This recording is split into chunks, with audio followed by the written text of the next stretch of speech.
الجولة الثامنة من فانتسي البريمير ليج. عندنا حلقة دسمة جدا هنتكلم فيها، وزي ما سمعت ان في ناس عايزة تبيع هالاند هقول لك رأيي في الموضوع ده. هكلمك على رأيي في مبومو، وطبعا هنتكلم بقى على اختيارات الجولة واختيارات الكابتنة. خلي بالك حلقة هتكون متغيرة شوية في اختيارات الكابتنة، في لعيبة كتير قوي داخلة في المعادلة دلوقتي، فما تروحش في اي حتة واتفرج على حلقة يلا فانتسي.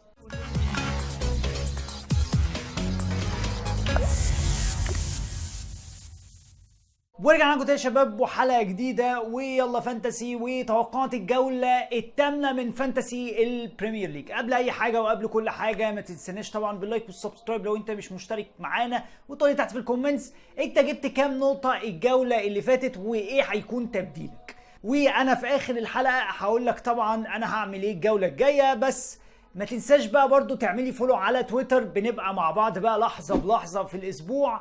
هتلاقي لينك الاكونت بتاعي تحت في الديسكريبشن، وهتلاقي طبعا الات بتاعه ظاهره على الشاشه. نتكلم بقى عن الجوله الجايه. خلي بالك انت داخل على شويه جولات تريكي. ليه؟ الجوله دي هيكون بعديها توقف دولي طويل شويه، هنقعد اسبوعين مفيش فانتسي.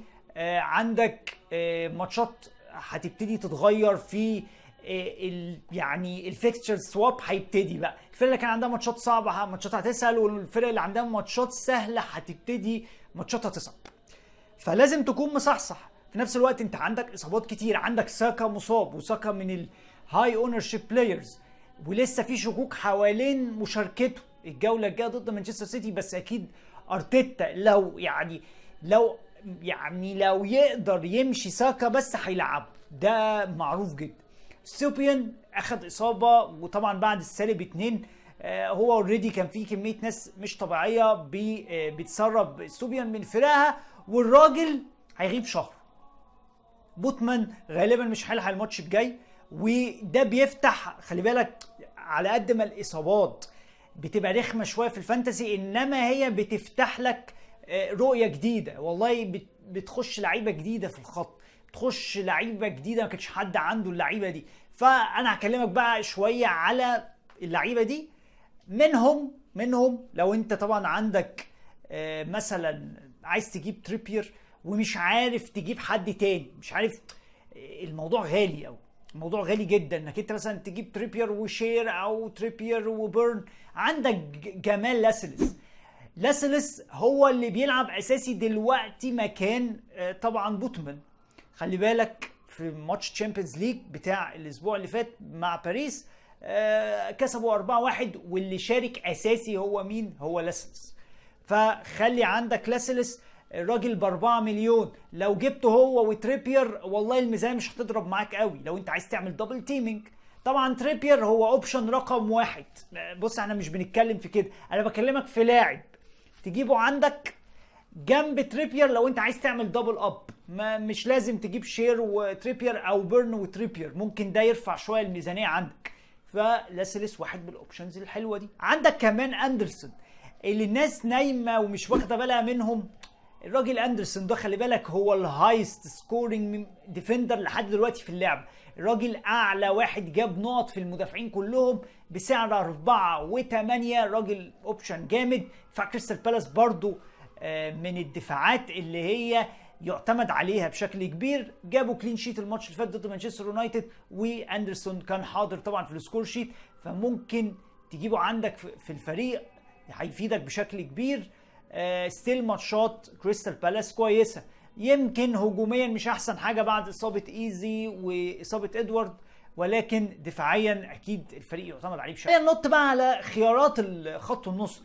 فكر يا عم في نيتو ب5 و8، راجل اوبشن رائع، ديفرنشال بشكل كبير، اونرشيب تحت ال6%.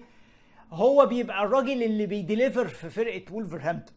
يعني الراجل مثلا جاب اسيست في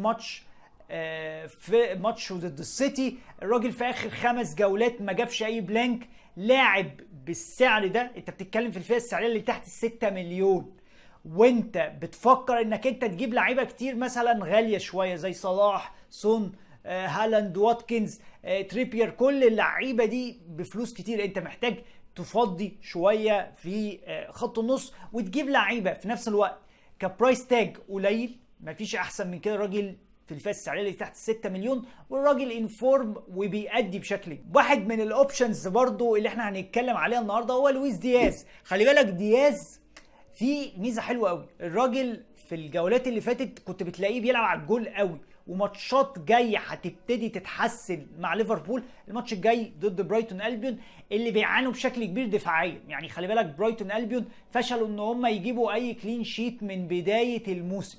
7 جولات ما فيش ولا كلين شيت لفرقه برايتون ألبيون، فاكيد الماتش ده هيكون في سكور. يعني هتلاقي مثلا انا شايف لا ممكن مثلا 3-2 3-1 الماتش هيبقى ماشي كده. ولو انت ما عندكش صلاح فكر في لويس دياز، الراجل بيلعب على الجول، اتلغى له جول المباراه اللي فاتت اوفسايد ولكنه لم يكن اوفسايد، فلويس دياز اوبشن حلو. فكر تجيبه مكان صلاح، فكر تجيبه مع صلاح. ماتشات زي ما اتكلمنا ليفربول حلوه قوي. عندك برضو ديابي وانا بصراحه يعني الديبيت بتاع ديابي وبوين الجوله اللي فاتت في الوايلد كارد بتاعي، انا كنت لحد اخر وقت جايب ديابي طبعا. يعني يمكن الصبح مثلا قبل الديدلاين قررت ان انا هبيع ديابي واجيب بوين، على اساس ان بوين يعني ماتشه كان بروميسنج اكتر شيفيلد يونايتد بالمقارنه طبعا باستون فيلا اللي كان عنده برايتون ألبيون. ديابي برضو راجل اشتغل، بس اللي نفعني شويه ان بوين جاب اكتر من ديابي. هو جاب اكتر من ديابي بنقطه واحده، شيء لا يذكر يعني، وده كله ان ديابي جات له اصابه. فانا هتابع المؤتمر الصحفي، يعني هتابع المؤتمر الصحفي. غالبا ديابي مش هيلعب ماتش فريقه في طبعا الماتشات الاوروبيه اللي هتتلعب يوم الخميس، هتتلعب النهارده. يعني هنبقى بقى متابعين كده مع بعض يوم الجمعه يوم السبت على تويتر الدنيا هتبقى ماشيه ازاي. لو ديابي هيلعب هاته، تمام، لو ديابي هيلعب هاته. ليه؟ لان الراجل ده فورمه حلوه وماتشات جامده جدا. خلي بالك في ال5 جولات اللي جايه استون فيلا يعتبر احسن فريق عنده ماتشات، يعني 5 ماتشات رائعه جدا، هيلعبوا فرق تعبانه جدا جدا، ووارد انك تلاقي استون فيلا بيفتحوا يعني نظل مع الاوبشنز الديفرنشال. وهو الراجل الميرون خلي بالك يعني مسجل هدفين في اخر ماتشين في الدوري، وسجل ضد باريس سان جيرمان امبارح في تشامبيونز ليج. فانت بتتكلم ان الراجل مسجل 3 اهداف في اخر 3 ماتشات، ديفرنشال بشكل كبير، ولاعب مش غالي. انت بتتكلم على 6 و4، ولسه المركب بتاعت الميرون ما انطلقتش، الناس ما جارتش لسه راحت تشتريه. انت عارف الهوجه بقى اللي بتحصل. الجوله اللي فاتت مثلا هوجة تريبير، الجوله اللي قبلها هوجة سون، الجوله دي غالبا هيكون واتكنز هو الموست ترانسفير دين. لسه العيون ما فتحتش على الميرون، فممكن تروح تشتريه قبل ما يبقى مع الناس كلها. والراجل ديفرنشال بشكل مرعب زي ما اتكلمنا، اونر شيب تحت ال6% للميرون بتخليه اوبشن قوي جدا. غير ماتشات طبعا البروميسنج شويه لفرقه نيوكاسل، بس خلي بالك الماتشين الحلوين بتوع نيوكاسل اللي كانوا يعني خلصوا خلاص. انت بتتكلم على شيفيلد يونايتد، وبتتكلم برضو على الماتش اللي فات تقريبا كان لوتون تاون، ف لا ولا بيرنلي، انا اسف، تقريبا ضد بيرنلي. يعني الانفجارات هتقل شويه، بس الراجل انا شايفه كونسيستنت. لو جاب لك 7 نقط 8 نقط 9 نقط كده كل جوله هيكون حلو جدا. خط الهجوم عندك واتكنز طبعا لازم نتكلم عليه. الراجل جاب هاتريك واسيستين، ولكن ما تفتكرش ان هو هينفجر كده كل جوله.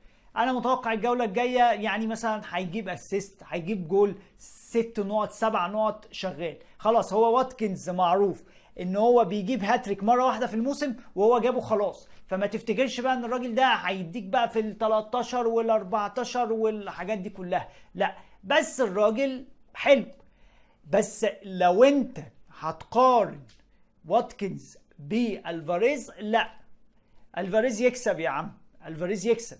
انا مش عارف الناس قلبت ليه على الفاريز والكلام ده كله، بس الفاريز كونسيستنت ومهم وجاب جول من فاول وبص لا مهم وبيصنع وبيسجل حاجه يعني مش طبيعيه. الاوبشن رقم 2 وهو سولانيكي. سولانيكي طبعا رغم ان فرقه بورنموث مستواهم قليل شويه والفرقه بتنافس على الهبوط، ولكن ستيل ماتشات جيده الى حد كبير لفرقه بورنموث، وسولانيكي هو الهداف بتاعه، ولو في ضربات جزاء هتلاقي سولانيكي هو اللي هيشوط، وماتشات جايه بروميسنج هيكون لاعب ديفرنشال بشكل كبير جدا عندك لو فكرت تجيبه. ولكن انا عارف ان مفيش ناس كتير قوي هتروح تشتريه، بس خلينا نقول ان الراجل ده هيكون ديفرنشال ومتوقع تألقه بشكل كبير الجوله. طيب نجاوب بقى على الكام سؤال المهمين قوي. في ناس عايزه تروح تبيع هالاند. يا جماعه الكلام ده مش منطقي. ليه؟ اي نعم هو عنده ماتشات صعبه الجوله الجايه، يعني مثلا احنا بنتكلم في الخمس جولات الجايين عندهم ارسنال وتشيلسي ومانشستر يونايتد. انا معاك جولات وماتشات صعبه جدا، والراجل مستواه شويه اتغير بعد غياب دي بروين، ولكن ده الراجل ده اونر شيب 91% وبيبقى مثلا موست كابتن من 80% من اللعبه. ممكن تتجه انك انت ما تكابتنهوش انما تبيعه. بصراحه لا، انا شايف ان الموضوع ده مش منطقي، وخصوصا كمان ان يعني هالاند من اللعيبه اللي ممكن تنفجر في اي لحظه عادي جدا. ممكن السيتي يفتح الملعب والماتش يبقى جامد وتلاقي بقى هالاند يجيب له جولين 3 عادي. يعني مشكله هالاند ان هو لا يمكن التنبؤ. طيب سؤال كمان، هل صلاح مهم؟ هقول لك صلاح مهم، مش بس يعني الناس هتقول لك ايه اصل هو ما بيجيبش نقط كتير، اصل صلاح مثلا ما فيش جوله وصل ل 15 نقطه الموسم ده. اقول لك صلاح كونسيستنت بشكل كبير. الجوله اللي فاتت هقول لك اي نعم صلاح بلانكت، بس صلاح كان له اسيست في المباراه دي بامانه ربنا، بس الجول اتلغى، معرفش اتلغى ليه، اتلغى بداعي الاوفسايد والناس ولا رجعت للفار ولا عملت اي حاجه. فصلاح كونسيستنت، اي ماتش بتلاقي صلاح بيعمل بيك تشانسز بيسجل. غير كمان ان صلاح انت مش هتجيبه بس عشان هو بيجيب بوينتس كتير، خلي بالك من النقطه اللي جايه دي. هالاند داخل على ماتشات صعبه شويه، ده هيخليك محتاج انك انت تعمل روتيشن للكابتن. وارد ان هالاند يبلانك في الجولات اللي جايه. انصحك يكون عندك صلاح في جولات، هيبقى ماست كابتن صلاح، وهيكون سون برضو لو سون تعافى من اصابته. خلي بالك سون متوقع ماتشه اللي جاي ان هو يقدر يشارك 60-70 دقيقه كده، فسون ممكن يكون اوبشن كابتنه حلوه قوي. طبعا ضد لوتون تاون الماتش الجاي ماتش سهل، اتوقع ان شاء الله يعني سون هيكون حاضر وبقوه ان شاء الله لو هو فت. وهنتابع مع بعض برضو على تويتر ايه اخبار التسريبات، ايه اخبار المؤتمرات الصحفيه. طبعا هالاند اوبشن قوي جدا للكابتنه، ولكن مش هو اكثر اوبشن مرشح بصراحه. وصلاح طبعا الجوله الجايه مباراه برايتون هتكون مباراه مفتوحه يا جماعه. الفرقتين يعني لا يجيدوا قوي في موضوع الكلين شيت، مش بيعرفوا يقفلوا. ليفربول جاب كلين شيت يتيم، وطبعا برايتون البيون فشل ان هو يحقق اي كلين شيت. فصلاح هتلاقي منه اتاكينج ريتيرنز الجوله الجايه ده وش، بس تكابتنه ولا لا دي هتكون بتاعتك انت. في ناس هتروح تكابتن سون، في ناس هتروح تكابتن هالاند، ناس هتكابتن صلاح، ناس هتكابتن اوبشنز ديفرنشال جامده جدا زي ما شفنا الجوله اللي فاتت. الناس اللي كابتنت موريس، الناس دي ظبطت الدنيا خالص. موريس طلع ب 10 نقط الجوله اللي فاتت، ويعني خلينا نقول ايه، كل صناع المحتوى في الفانتسي محدش راهن عليه بشكل كبير. انا صراحه اشتريته عندي في الفريق. هقول لك طبعا انا عملت ايه. الجوله اللي فاتت طبعا انا فعلت الوايلد كارد بصراحه 71 نقطه. كان عندي كمان جابرييل وكاش على الدك، يعني انا كنت جايب فريق وعندي 12 بوينت على الدك. فكان يعني الحمد لله كان في توفيق كبير. استغليت الوايلد كارد، رحت اشتريت تريبير.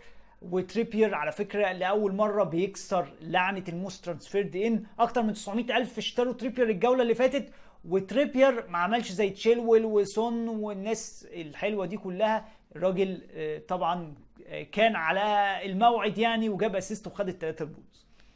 وجبت برضو جنبه دنبر. انا بعدت عن الحوار بتاع ايه بوتمان وبوتمان هيلعب والتسريبات والجو ده، قلت خلاص انا هجيب تريبير وهجيب بيرن وخلاص وراح دماغي بلا تسريبات بلا بتاع. برضو تألقوا. جبت الميرون، جبت زي ما قلت لكم بوين، جبت موريس، جبت طبعا الفاريز كان عندي، و يعني طبعا هالاند كان الكابتن. الفاريز جاب جول حلو قوي.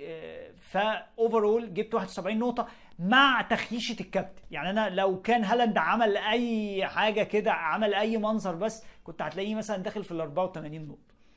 بس مش مهم، في الاخر لما هالاند بيعمل كله بيعمل، فمش فارقه سواء هو جاب او ما جابش، هو عندي وعند كل الناس. فدماغك. تفكيري بقى للجوله الجايه، قبل القصه بتاعت اصابه ديابي دي انا كنت جايب بوين في الوايلد كارد، وقررت ان انا هجيب بوين الجوله دي عشان كان ماتشون ضد شيفيلد كان على الورقه برضو افضل بكتير من استون فيلا ضد برايتون البيون. يعني كانش حد متوقع ال6-1 كان ده، يعني ده الترتيب بتاعي، ان انا خلاص انا قلت بوين هيمشي وهيجي مكانه طبعا ديابي. طبعا مشكله ان ديابي مصاب. ممكن افكر في نيتو، وممكن افكر في ان انا اوفر التبديل. ليه؟ لان انا غالبا على الجوله ال10 هحتاج ان انا ادخل ساكا، لو ساكا طبعا فت، وميتوما في الجوله ال10 عشان هتبتدي بقى الفيكستشرز تتقلب. فممكن اوفر التبديل للجوله الجايه، او ممكن اعمل مثلا ان انا اعمل داون جريد شويه من بوين مثلا للنيتو. ممكن اجيب حد في الدفاع، فكر في ودوجي برضو مكان جابرييل، هيكون برضو واحد من الاوبشنز اللي انا افكر فيها. ولكن انا عندي فريق كويس بصراحه للجوله الجايه. يمكن موريس مثلا هو اللي انا هفكر ان انا اطيره، بس مش مزعلني قوي لان هو ب5 و6 واساسي في فرقته ويمكن يجيب جول. فانا يعني ممكن العبه ضد توتنهام عادي جدا، يعني مش هيقول لا. دي كانت حلقتنا يلا فانتسي وتوقعات الجوله الثامنه من فانتسي البريمير ليج. وكالعاده ما تنساش تعمل جوين الليج بتاعنا، وتعمل لايك للحلقه وسبسكرايب طبعا في القناه. وما تنساش تعمل لي بقى فولو على تويتر، عندنا كلام كتير دايما بنقوله كل جوله، بنشارك في ملخصات الجوله، بندي نصايح عامه واحصائيات مهمه تساعدك انك انت تختار فريقك. وطبعا بنعمل ثريد كده لطيف قبل كل جوله يساعدك انك انت تفهم الدنيا ماشيه ورايحه على فين. ونشوفكم ان شاء الله في الحلقه الجايه، ويلا فن.